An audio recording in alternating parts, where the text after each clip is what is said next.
Guys, welcome to Robin Hood Diaries this evening. As previewed, I'm going to stick with my topic, which I believe was something along the lines of being stalked by, or my interpretation of stalk, quote, quote, quote, by this freaky ass makeup artist dude that my mother worked with. But in doing that, let me just give a little backstory, if that's possible, on my mother in this scenario, because, my mother is like a skyrise full of neuroses and power, especially at the time. My mom was a very successful wardrobe stylist, which means she did all, like, Where's the Beef and all those commercials she did the wardrobe for. Very in demand. So that's the backdrop. It's 1980s. My mom has got this friggin' bizarro, like, objective or habit or both at the time. Now we're talking 80s, mid 80s. Yeah, I was 17, so go figure. But she had this weird tweak about not like at all putting me together with guys, like that. But because I, to survive, worked in commercial production as a production assistant, and she was, working commercial television like crazy. For some reason, she had this weird thing about like like socializing with people in her field. Maybe because I could get like more production work, or I was some kind of ego extension of her vis-a-vis who she worked with, and blah, blah, blah. Okay. Now, another context is that in this time in the 80s, and I don't know if it's true today. I'm sure it's maybe true by 10 times. But in this time, mid to late 80s, let's just say 80s, you would think like one of the most, highest paid people on a commercial would be, I don't know, the cinematographer or whoever. No. Back then, and again, I don't know if this is still true, was the makeup artist, the in-demand makeup artist, usually European. Not that there's anything wrong with that. Making like $1,500 a day, and this is like 86. Okay, they're making $1,200 to $1,500 a day to pound somebody's face.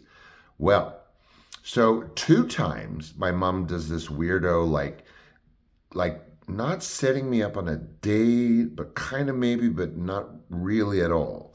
So she tries this with this one makeup artist, like whatever, and we go to some like some inspirational lecture whatever thing, and then we come home and he makes up my face in drag for the first time ever. This is yeah. So that was her shtick. Another of these makeup artist people and what was with the makeup artist thing? Anyway, another one of these people got very wrapped up in her work and by extension in her life. He was an extremely high paid, top of his field actually, named Peter. I'm not going to say the last name. And he was a European makeup artist. I don't know, from God knows where, Transylvania, for all I know. He should have been from there because that's what he looks like, Rasputin. Anyway, so this guy who is creepy as F sort of gloms onto us socially. Okay, so now he's like friendly with my mom and like him and like 2 other, commercial, my mom talks shop all the time. Would, be at somebody's place and then blah, blah, blah, commercial television, whatever, and he would be there for this period of time, 17-ish period. He would be there. And he would be, from the word go, the dude is staring constantly at me. Anytime I'm in a room or around him, it's like this. I mean, literally staring at me nonstop whenever we are in the same room together. Now, he looks freaky enough, like, good God, like, I'm sorry, but if you cross like Marilyn Manson with Jesus Christ, that's kind of what he looked like. So he gloms onto us socially, or vice versa. Knowing my mom, she glommed onto him. But he became really quietly, scarily obsessed with me. Now, this guy's like well into his 30s.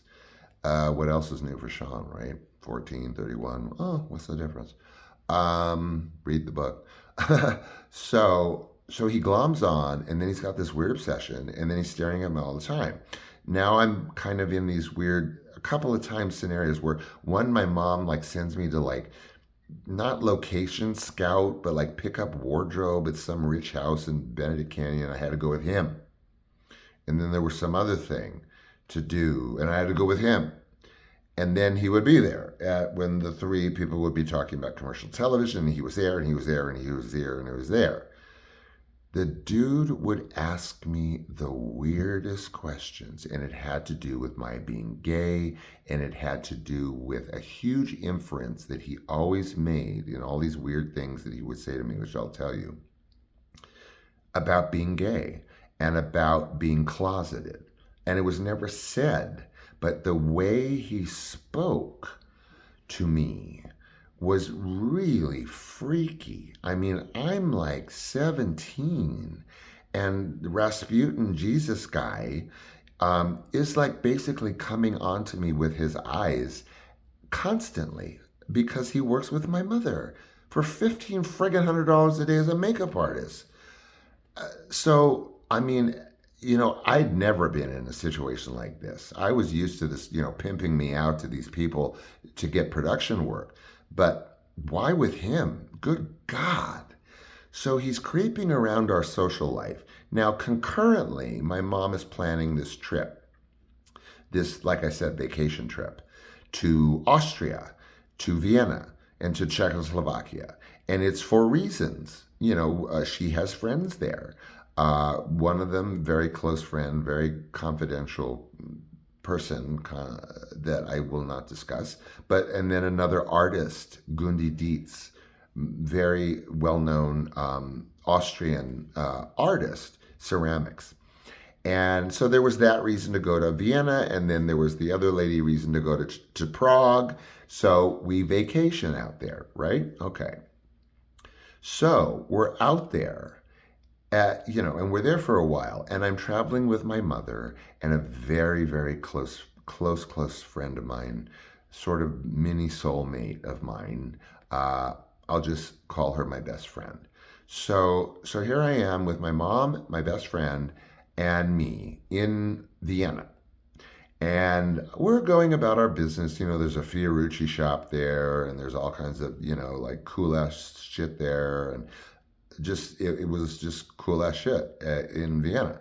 So, and there's clubs, man, like underground clubs. And this was around like Christmas. So it was like really New Year's wild kind of vibe. So we're there. And oh my goodness gracious. Guess who is working a job in Vienna or whatever, or had friends there, or suddenly had reason to go to Vienna? Peter, the creep Rasputin freaky makeup artist dude, is now stuck with me in Vienna. And this is where I get into the stalky part, quote unquote, because he had this bizarre obsession that was so palpable and obvious in Los Angeles.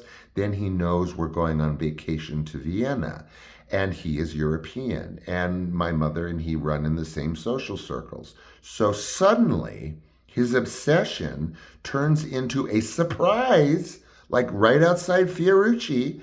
Oh my goodness, look, you coincidentally have a €1,500 a day makeup job in friggin' Vienna when I happen to be there, the one that you are really freakily obsessed with. So now I'm stuck with I'm not stuck with my best friend and my mom. Vienna is gorgeous, and Czechoslovakia is gorgeous. Prague is actually rivals Paris. But anyway, so now I'm stuck with this dude with the same ass shit. The creepiness, he's now glomming on again. We're trying to enjoy Vienna or whatever. At dinner times, visiting times, club times, he's there glomming on. My mom's there, or the artist is with us, and there he is again, creeping out on me, man. I'm telling you, like like, the Rasputin, like I said, mixed with Jesus, but like really evil. uh, or I don't know what it was. It wasn't even evil. It was just like the creepiest vibe you can possibly imagine coming from a person, I mean, in his 30s, freaky ass shit, earning tons of money, and has to be obsessed with Liz's son. I mean, this is just my luck, right? Oh my God, the whole trip like upended with this. I mean, it wasn't ruined, but this dude starts again with me with the looky-loo shit and the innuendo about gayness and like weird snickery about me being closeted. Like, like, do you have boyfriends? Do you have girlfriends? Well, why not? Well, what's that all about? Well, what do you like? Well, what? Dude, I'm telling you. I mean, coming from like maybe like a regular person, it would be a little creepy, to be like vetted like that all the time for being gay at 17 by some friggin' makeup artist creep from Transylvania in Vienna. And again, it's with the questions and the innuendo and the creepy smile that is just tripping me out, you guys. I mean, first I deal with it in LA, then I'm trying to vacation in Vienna, and he's creeping around. So then, of course, I mean, we have to enjoy ourselves. I go to a nightclub or three with my best friend, and somehow he's in the damn nightclub. One of them, at least, the biggest one, the funnest one, of course, and he's there. Okay, and guess what? He's got a rat on his shoulder. Now, this is some fashion statement or I don't know what, but now it is at a point of, it is like so many levels of creepy from Los Angeles to Vienna, weirding out on me with this gay shit. And then he's everywhere. And then he's in Vienna and he's everywhere. And now he's in the one nightclub I wanted to go to, like the Studio 54 of Vienna, and he's there with a rat on his shoulder. What the F? So, I don't know. I'll wind this down. I mean, the memory itself is brain scarring. But then he disappeared. As soon as he appeared in my life and glommed onto my brain and freaked me out, it's like I felt like he was going to out me at any minute, or he was looking to be overheard with things that were questioning my orientation. It just did not get any deeper or weirder since. I mean, I don't think I've run across a bigger creep since. And that's like 17 and I'm like 500 years old. So go figure. So like I said, he disappeared. After Vienna, I never saw him again. And my mom worked all the time in commercials, never saw him. Never saw him, never heard of him. He wasn't anywhere. He was so in demand in Los Angeles. And I don't know, maybe he stayed in Vienna and got bitten by that rat and got rabies and died. I don't know. But anyway, that is my story of being stalked, quote unquote, my impression, by the freaky makeup artist in Los Angeles. Kind of what I promoted or previewed, right? Right. So anyway, I'm going to wrap it up. I'm trying to stay under 15, maybe even under 14. Oh my God, what a miracle. And I miss you, and that I'm not doing this show. And I love you, and I adore you for putting up with me and my stories. And what can I say but the usual, go out and do everything I wouldn't do. Okay, bye.